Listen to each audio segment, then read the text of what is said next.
Saudara Presiden Joko Widodo Kamis pagi meresmikan hunian milenial untuk Indonesia di Kota Depok, Jawa Barat. Hunian ini adalah apartemen yang dibangun di atas lahan tidur milik PT Kereta Api Indonesia. Konsep hunian milenial ini diinisiasi oleh Kementerian BUMN untuk menjawab rendahnya angka kepemilikan hunian oleh penduduk di bawah 40 tahun. Tujuannya untuk menyediakan hunian dengan harga terjangkau dan mudah diakses transportasi hingga dapat menekan kemacetan.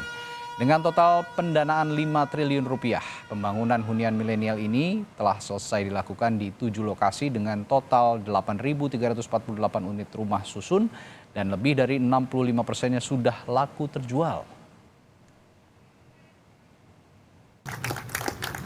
Kalau mereka beli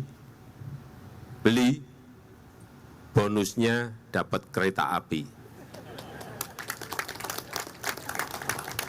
Bangun tidur, mandi, langsung lompat, sudah masuk ke KRL, ke kereta api. Kemana-mana pun bisa.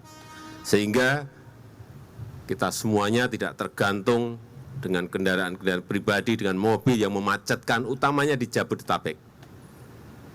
Saya tadi sudah perintahkan agar dibangun tidak di Jakarta dan sekitarnya saja, tetapi di kota-kota yang sudah mengalami kemacetan harus.